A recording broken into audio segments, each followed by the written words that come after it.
천사의 아침 방문을 찾아오신 여러분을 환영합니다. 오늘도 아침 예배 말씀으로 믿음과 위로의 시간을 갖게 되길 바랍니다. 성도 여러분 안녕하세요. 오늘도 아침 예배에 찾아오신 성도님들을 진심으로 환영합니다.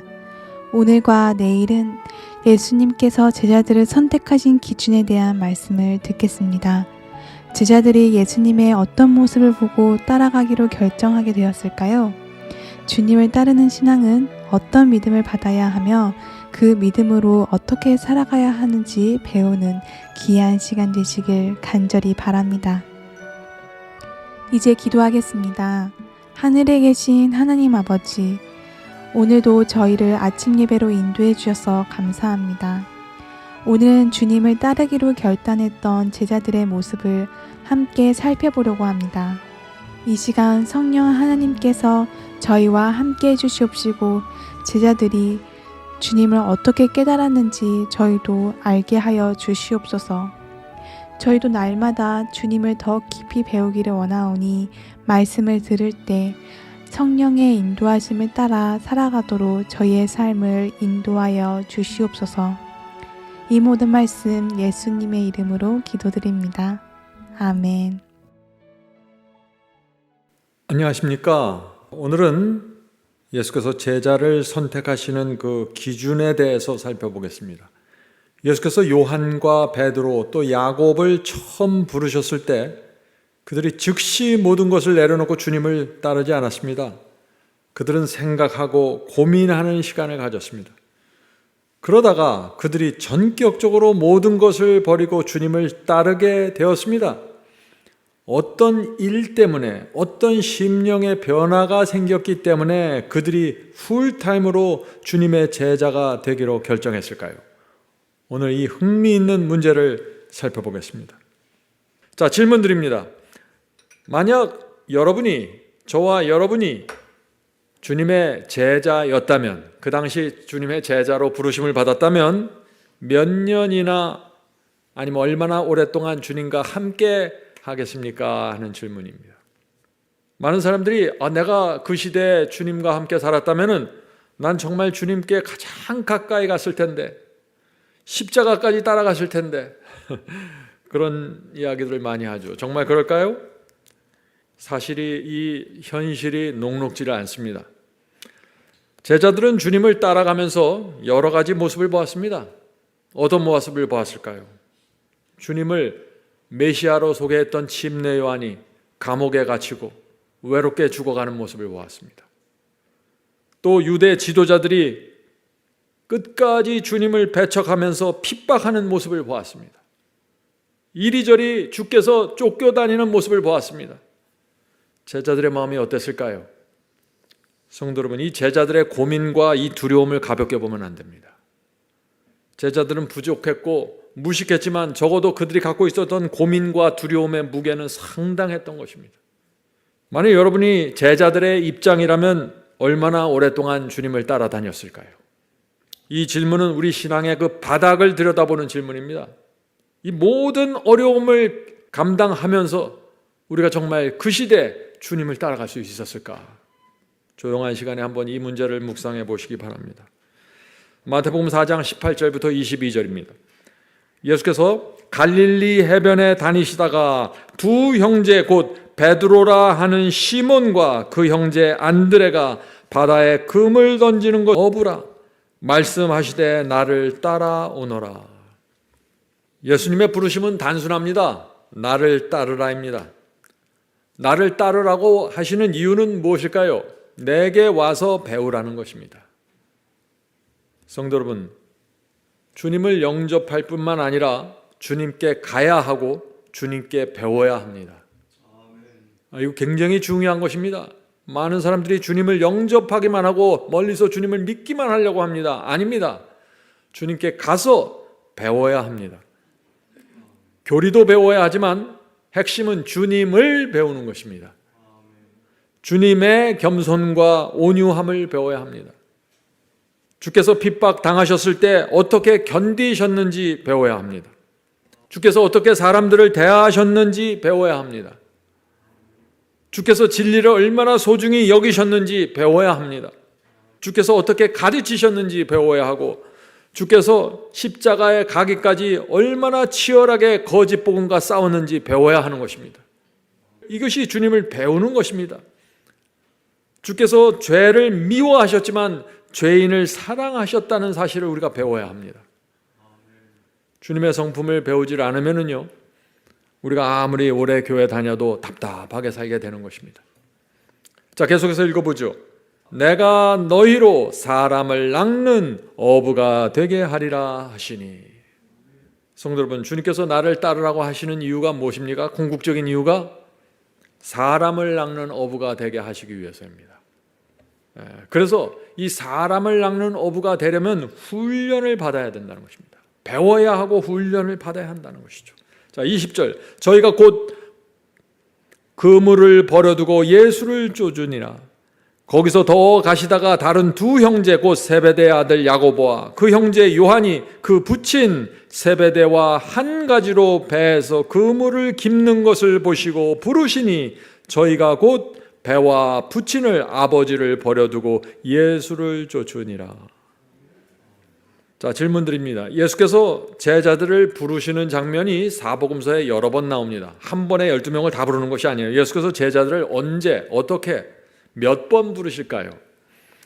자, 마가복음 3장 13절 14절 보겠습니다. 마가복음 3장 13절 14절. 또 산에 오르사 자기의 원하는 자들을, 주께서 원하시는 자들을 부르시는 것입니다. 주께서 원하는 자들을 부르시니 나온지라. 이에 12를 세우셨으니 이는 자기와 함께 있게 하시고. 자, 예수께서 12 제자를 세우셨는데 이때는 공생애를 2년 차로 넘어갔던 그때입니다. 처음부터 12 제자를 다 모아갖고 시작하신 게 아니라는 것이죠. 다시 말해서 이 주님의 부르심이 단계적으로 이루어졌다는 것입니다. 바이블 커멘터리 마가복음 3장 14절에 대한 주석입니다. 그리스도의 부르심을 받은 12명 중 5명은 예수의 사역 초반부터 2년을 함께한 제자들이었다. 요한, 안드레, 베드로, 빌립, 나다나엘 또는 바돌로메, 이 그룹 중 처음 세 사람, 즉 요한, 안드레, 베드로는 요한의 형제 야고보와 함께 갈릴리 바닷가에서 부르심에 응하였다. 자, 오늘 우리가 이 갈릴리 바닷가에서 이 세 명을 부르시고 이들이 전적으로 주님께 다 굴복하면서 따라오는 그 장면을 보는 것입니다. 그리고 그 후에 마태가 제자 그룹에 가담했다. 분명하죠? 제자들이 계속 몇 명씩 부르십니다. 또 똑같은 제자들을 한 번 부르시고 그 후에 또 한 번 부르면서 전격적으로 그들이 굴복하는 그 장면까지 오게 되는 것입니다. 성도 여러분, 이 제자들이 처음 주님께 부르심을 받았을 때는 이들이 생업에 종사하는 상태에서 주님을 따랐던 것입니다. 그러나 결국 모든 것을 버리고 주님의 풀타임, 처음에는 파트타임으로 따르다가 그 다음에 풀타임 제자가 되는 것입니다. 그리고 공생의 2년 차가 되었을 때 12명의 제자들을 다 세우게 된다는 것입니다. 참 주님의 마음은 급하셨을 텐데 얼마나 안타깝게 기다리셨을까요? 그 부르면 빨리빨리 와야 될 텐데 예 알겠습니다 하고 생업에 종사하고 안 오는 거예요. 풀타임 제자로 나서질 않는 것입니다. 주님께서는 지금 오직 3년 반 이 짧은 시간 동안 복음을 전하다가 십자가에 달려셔야 되는데 그 짧은 시간 동안 12제자를 부르시고 양육해서 사도들로 만드셔야 하는 것입니다. 주께서 얼마나 그들이 전적으로 부르심을 받고 나오기를 기다리셨을까요? 성도 여러분, 주께서 지금도 기다리십니다. 마지막 환란이 오기 전에 여자의 남은 자손을 먼저 부르십니다. 이들이 준비되어야 되는 것입니다. 주께서 재림하시려면 여자의 남은 자손이 14만 4천의 인침을 받으면서 세워져야 되는 것입니다. 주께서 간절히 기다리시는 것입니다. 그래서 이 주님의 부르심과 택하심에 전적으로 굴복하고 따라오는 이 마지막 시대의 백성을 기다리시는 것입니다. 그래서 오늘 우리가 이 살펴보는 주님의 제자가 되는 그 기준, 이 말씀이 중요한 것입니다. 어떤 사람들이 결국엔 이 부르심과 택하심을 받게 되는지 굉장히 중요한 말씀이죠. 본문을 읽겠습니다. 갈릴리 호수에 날이 새고 있었다. 제자들은 물고기를 잡지 못하고 수확 없는 수고의 밤을 지새서 피곤하여진 제자들이 아직도 그들의 어선을 호수에 띄우고 있었다. 참, 제자들이 밤새 고기 잡았을 때는 대부분 안 좋을 때입니다. 예. 밤새 고기를 잡지 못해서 지쳤어요. 그래서 예수께서 그들의 배에 오르셔서 군중을 향해서 이 갈릴라 해변가에서 설교를 했습니다. 자, 계속해서 읽겠습니다. 예수께서는 갈릴리 호숫가에서 설교를 하시는 중에 게네사렛 해변에 모인 군중 외에도 다른 청중들을 염두에 두고 계셨다. 예수께서 지금 갈릴리 해변가에 모여있는 그 군중들을 향해서 설교하셨는데 예수님의 머릿속에는, 마음속에는 다른 군중들도 또 있었다는 것입니다. 그들이 누구일까요? 저와 여러분입니다. 자, 계속해서 읽어보죠. 각 시대를 내다보시는 중에 주님께서는 감옥과 재판소와 시험, 고독, 그리고 고난 가운데서 주님께 충성을 다하는 자들을 보셨다. 성도 여러분, 주님께서 그 시대 유대인들만을 위해서 설교하신 게 아니라는 것입니다.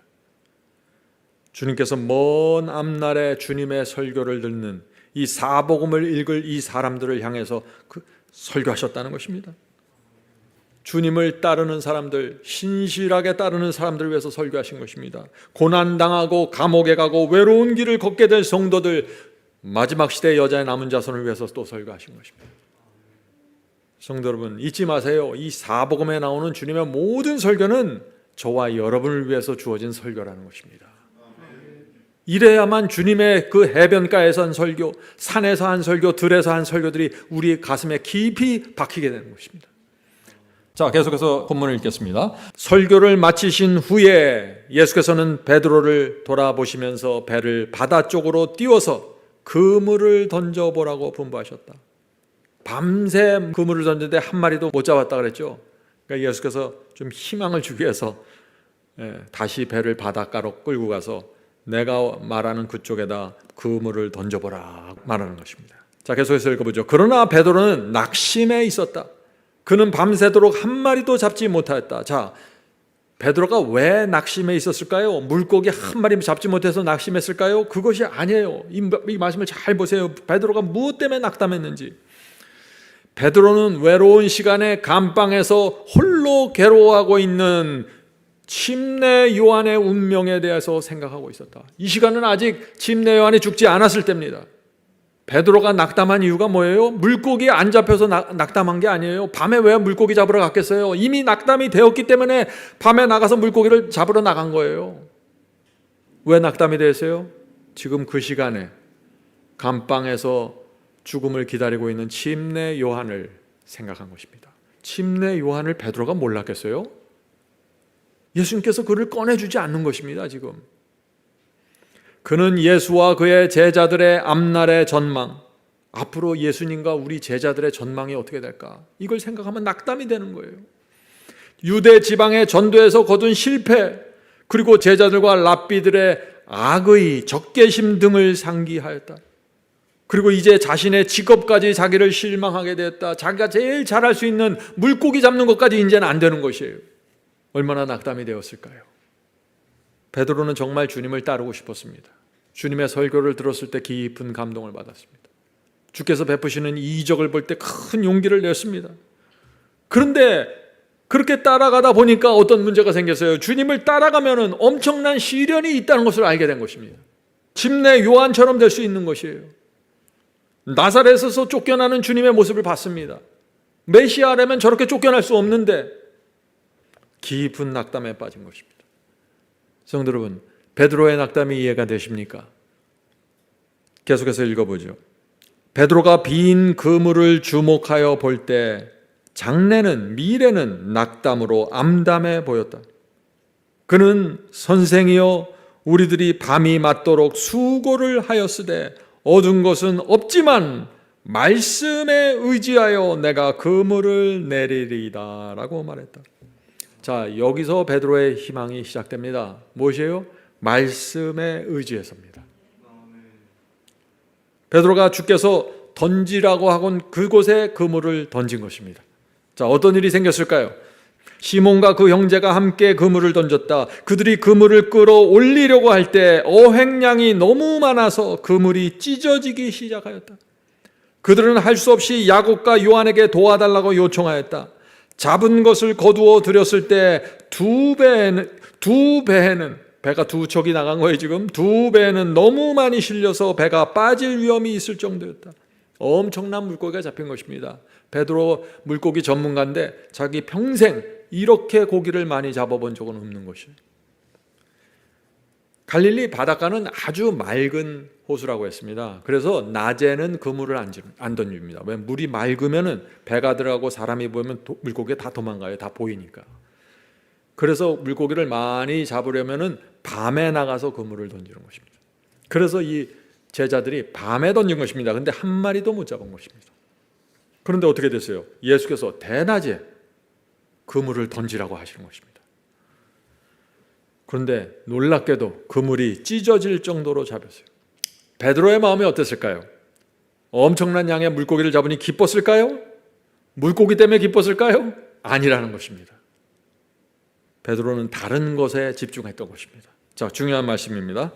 그러나 베드로는 이제 배나 그 실은 고기에 대해서는 관심이 없었다.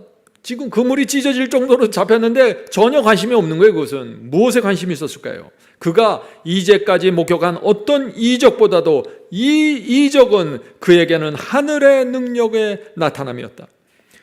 그는 예수 안에서 만물을 지배하시는 분을 보았다. 이상하지 않아요? 그 이전에 이미 예수께서 여러 번 이적을 행하셨습니다. 근데 그 이적을 보면서도 큰 충격과 감동을 받았지만 이번 이 이적이 베드로를 완전히 무릎 꿇게 만든 거예요. 왜 그래요? 베드로는 적어도 이 갈릴리 바닷가에서는 자신이 최고라고 생각했던 사람입니다. 물고기 잡는 데에선 자기 이상 없다고 생각했어요. 근데 최악의 상황에서 그물을 던졌는데 상상할 수 없는 물고기들이 몰려드는 것입니다. 물고기가 없는 곳이에요. 물고기가 몰려드는 것이에요. 예수님의 명령을 듣고 물고기들이 알아듣고 몰린 것입니다. 베드로가 그렇게 본 것입니다. 만물을 지배하시는 분으로 본 것입니다. 성도 여러분, 만물을 지배하시는 분으로 주님을 보면 어떤 변화가 생길까요? 여기 베드로에게 일어난 변화를 보세요. 신성의 임재하심이 베드로 자신이 얼마나 더럽고 부정한가를 드러냈다. 예수님에 대한 사랑, 자신에 대한 수치감, 그리스도의 겸비에 대한 감사, 엄청난 창조주였었는데 나랑 같이 다니셨구나. 그동안 나같이 부족하고 미천한 자와 대화를 하셨고 밥을 같이 먹어주셨구나. 만물을 지배하시는 이분께서 주님의 겸손, 창조주의 겸손을 본 것입니다. 이분의 사랑이 무엇인지를 보기 시작한 것입니다.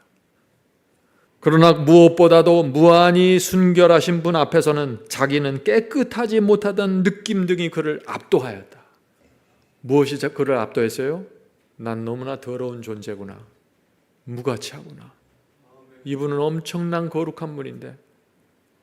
그의 동료들이 그물 속에 든 고기를 걷어들이는 동안에 베드로는 구주의 발 아래 엎드려서 주여 나를 떠나소서 나는 죄인이로소이다 라고 부르짖었다.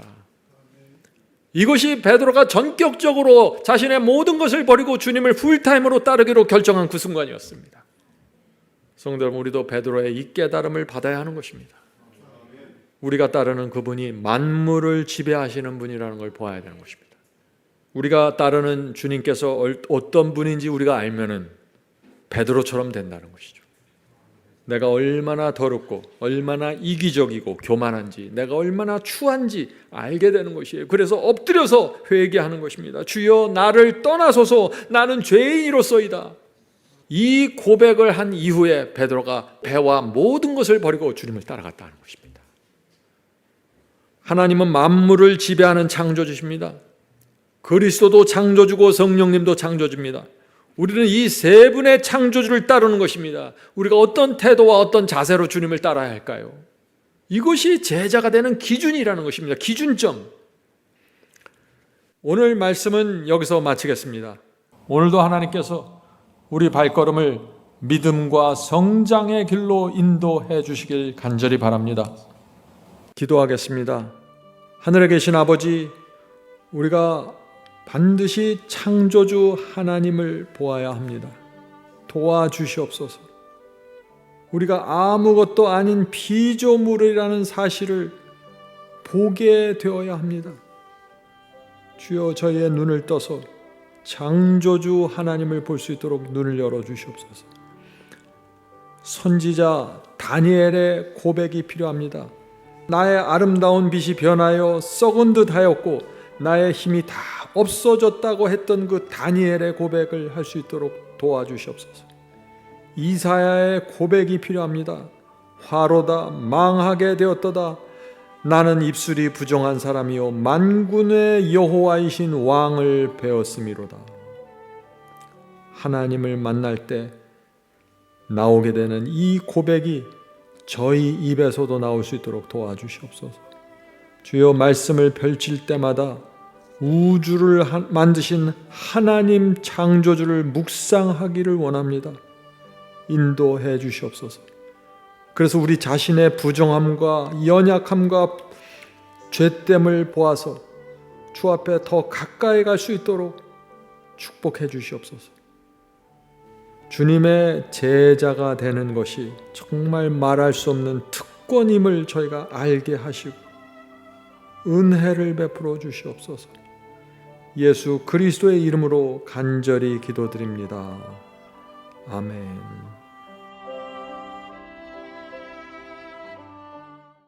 성도 여러분, 마지막 사명에서는 아침 예배 채널을 유튜브에서 별도로 운영하고 있습니다. 아침 예배 채널에서는 매일 새벽 4시에 예배 영상이 올려지고 있으며 특별히 아침 9시에 예배가 진행됩니다. 아침 9시 예배가 아침 예배 채널의 독특한 특징입니다. 원하시는 분들은 유튜브에서 아침 예배 채널을 별도로 구독 신청하여 주시면 저희와 함께 아침마다 예배 드릴 수 있습니다. 매일 아침마다 하나님의 말씀으로 저희 모두가 주 앞에 나와 예배 드리는 신앙으로 함께 나가게 되길 간절히 바랍니다. 감사합니다.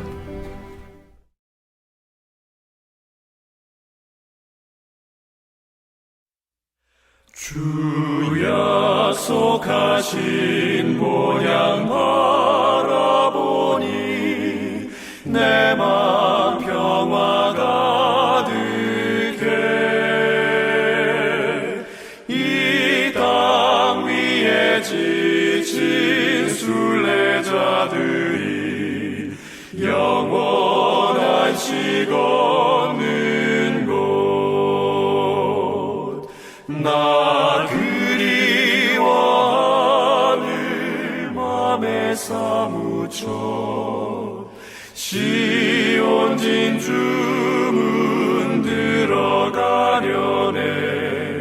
맘 괴로움 없고 영영는 저 하늘 본향 그리워. 저 아름다운 에덴 영원한 땅 변함없는 내